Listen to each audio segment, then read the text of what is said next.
3 trips to Malaysia and almost 7,000 kilometers later, this is my 2-month review of the refreshed Tesla Model 3.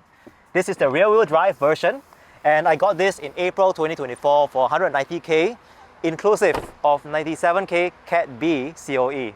In this video, I'll share with you the pros and cons of owning this Tesla, the mods I installed for it, how I prepare for road trips to Malaysia, and who I recommend this car for.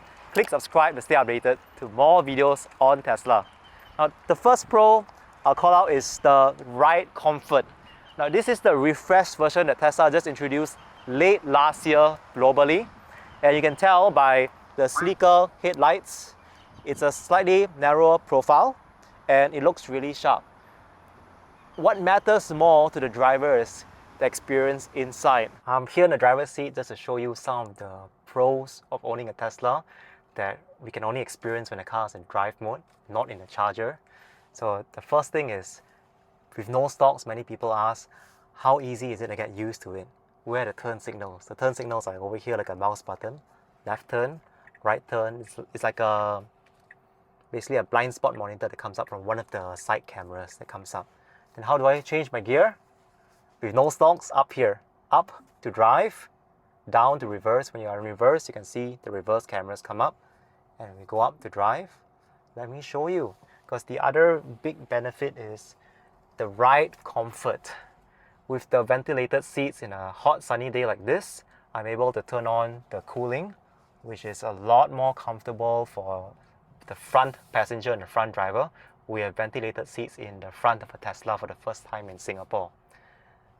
And you can see that it's just so quiet in this car park because of how they have the double pane windows. The suspension's better as well. And you can also see that the wipers with this button, this is how you turn on the wipers. So later on, I'll talk about how actually there's still things that Tesla can improve with the wipers, but this is how you activate the wipers. So you can see that's actually really seamless, really easy to control. Then when the car behind is reversing, I just tap reverse and go back, and the cameras allow me to see things very seamlessly. Another thing I want to showcase to you is with the refreshed Model 3, because it uses the new hardware 4.0 cameras, it's able to see visualization of the cameras, almost like a heat map of your surroundings. So when I'm trying to park, in the old Teslas, it just had these cameras. Now in the new Tesla, there's another additional way to just validate your surroundings. And so if you just follow this path, you can see that parking is actually really simple. Of course, you must park in the lane, not like me, just in this demonstration. Because we're now heading out to the exit. Just notice how quiet the road experience is. It's very comfortable for everyone in the car. This is the most comfortable Tesla we can get in Singapore. It is the second most comfortable Tesla I've ever driven after the Cybertruck, which I got a chance to experience in the US. Now, there are rumors that Cybertruck may be displayed in Singapore soon. They won't sell the Cybertruck, but they will display it here. So that's one thing that we can check out in coming weeks. So we're going to merge into the highway now. So as we go in the highway, just press the right turn signal, take a look for cars behind. And as we merge in, I want to show you again, another pro here is with the refreshed Model 3, because of the improved aerodynamics, Tesla says that we have up to 8% more range. So you can see I'm turning on autopilot now with the click of this button. The car is driving itself. So at 78% state of charge, I'm at 339 km. In city driving, I found that the real-world range is around 430 kilometers compared to the WLTP range of 513 km on Tesla's website. But when we're doing highway driving Malaysia's North-South Expressway, I've got about 450 kilometers of real-world range. Really good. Again, it's very comfortable. I can drive to KL without charging if I need to, because Singapore to KL is 350 km. Of course, most of us will still stop at least once when we do road trips because of toilet and meal breaks. Now, autopilot works really well. You can see that the bus in front of me is slower and it's calibrating the speed. And this camera, this visualization, when I go full screen in the new software update, it shows you all the cars around us. And in the intersection is where it's most impressive, where you see cars in every lane, even pedestrians, bikes, cyclists as well.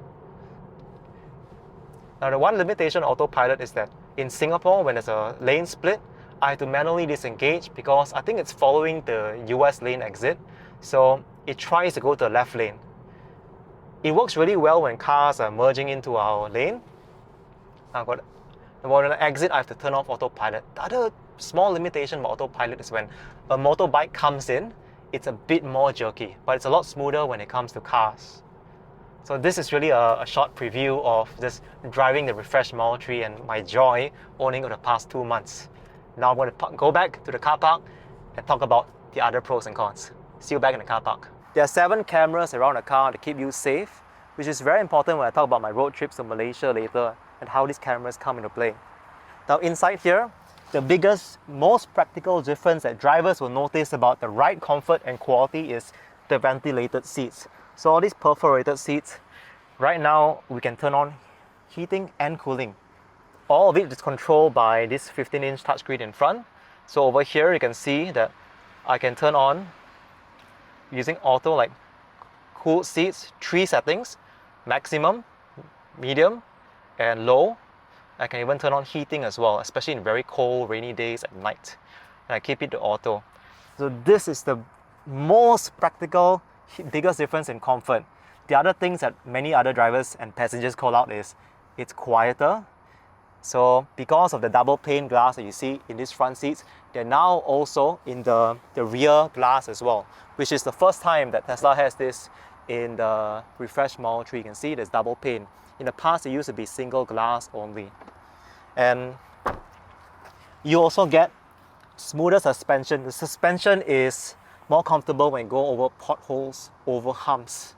And because of that, you're able to hear the music with more clarity, and you're able to talk to passengers even when you're traveling about 120 kilometers per hour on the North-South Expressway. There's less road noise and there's less wind noise. So that's a huge major perk. The other second big perk is the charging network.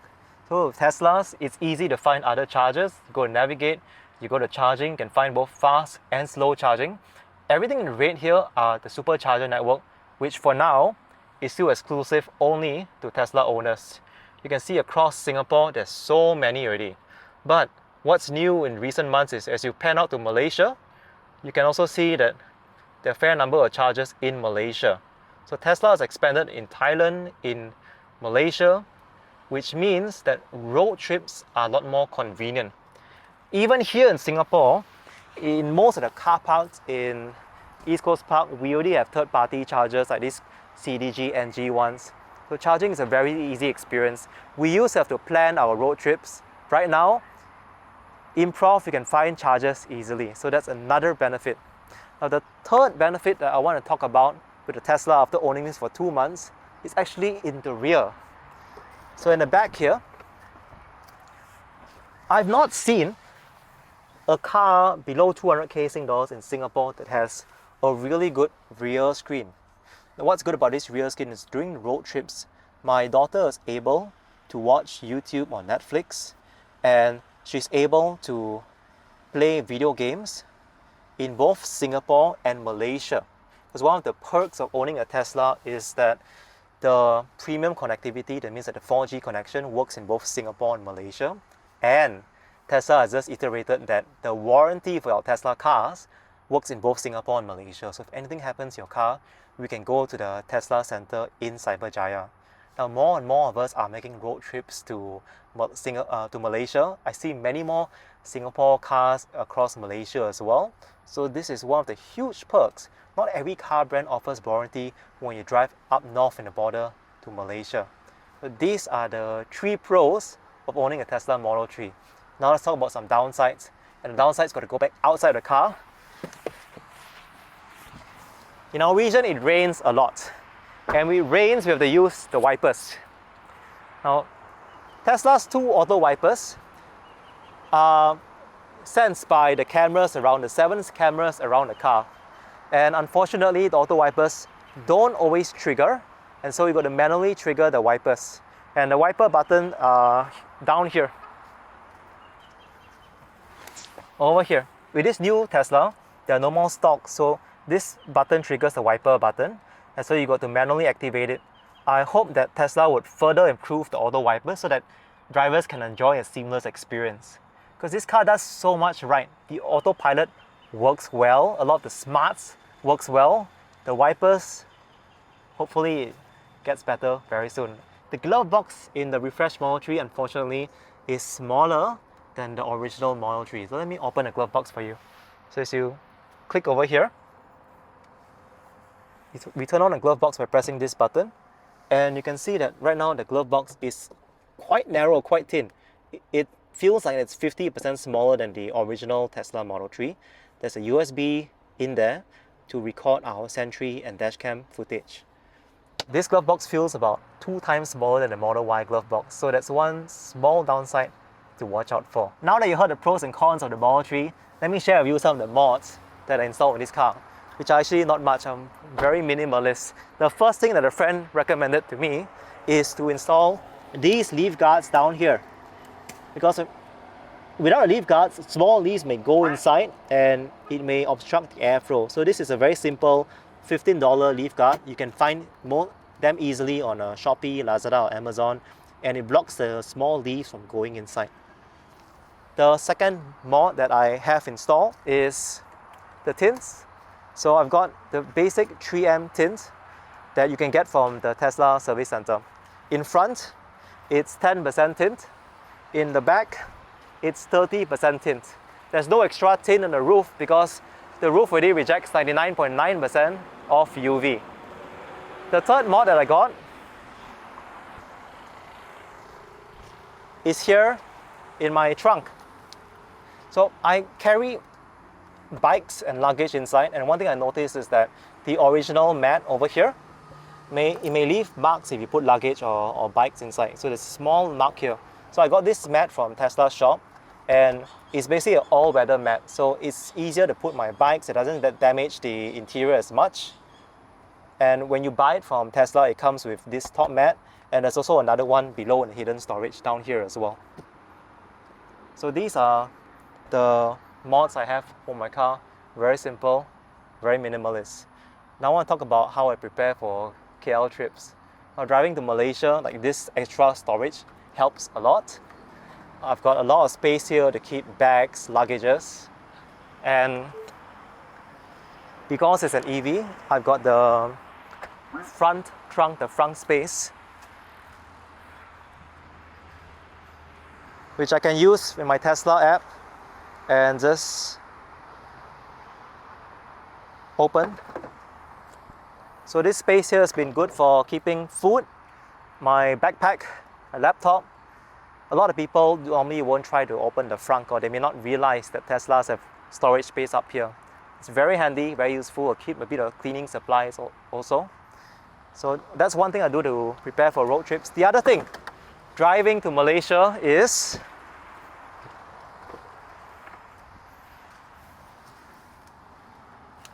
I have this fly swatter. This fly swatter is basically for your touch and go cart in the toll or in car parks. Because you reach your hand out, it's very hard to reach, and so this fly swatter allows me to tap. I'll say this is almost essential driving to Malaysia. Another thing I do is, for Singapore cars, you've got to register for the vehicle entry permit, the VEP, and you've also got to eventually get the RFID by October, so that you are able to basically travel to Malaysia. So this is a demonstration of the fly swatter. So imagine, without this, you're trying to tap, and sometimes your car is not so near. You bring this all the way out and tap, tap, tap. So this is very handy. I think you can get this for $1 or $2 in any online store.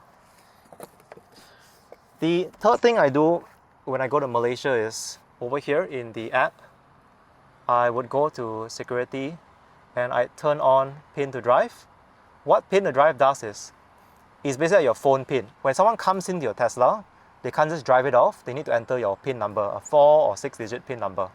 The other thing I turn on is Sentry mode, so that the 7 cameras around the Tesla will be constantly recording around. So this gives you a bit more peace of mind when you're traveling overseas. The other thing I do is I download apps. So the main charging app apart from Tesla I download is Jom Charge. So Jom Charge allows it to work in Gentari chargers. I normally go to Petronas in Air Hitam. I see a lot of Singapore EVs over there. Many people come say hi. If you're around, please come say hi as well. So Jom Charge it has chargers across many locations in Malaysia also. So you can see in Johor, there are a lot of chargers over here. As you go up, further up north, it takes a while to load. But you go to KL, you can see along the way, there's just so many chargers. So if there's one charging app to go for, it will be Jom Charge. Basically, the hundreds of charging locations in Malaysia just with Jom Charge. Now, there are many other good ones, but this is what I've been using and I recommend. So let me know if you have any additional questions about road tripping to Malaysia. I think it's very easy. I'm actually making my 4th trip going up to KL this weekend. So I'm road tripping with another Model 3 owner and a Polestar 2 owner. With all of this, let's wrap up and talk about who I recommend this Tesla Model 3 for.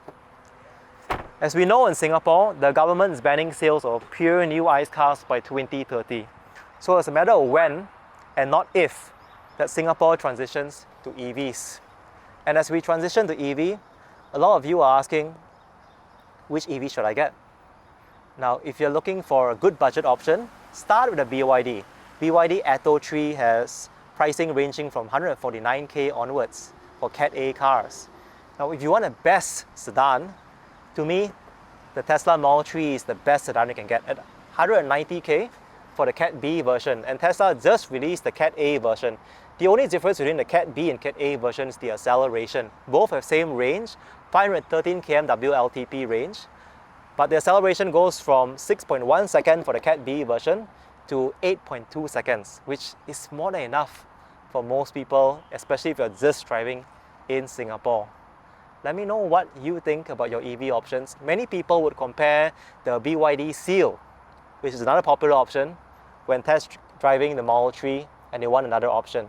And BYD just released the Cat A version of the BYD Seal, which is selling for around 170k, so almost a 15-20k price difference compared to a Cat B Tesla Model 3. I'm very happy with this car after 2 months. I see myself owning this for some time, and I hope that all of you at least give this EV, if not other EVs, a try. Let me know what other questions you have about owning a Tesla. I definitely recommend this to anyone transitioning to an EV. If you found this video useful, please click the like button and hit subscribe to stay updated to more videos on Tesla. Signing off from East Coast Park.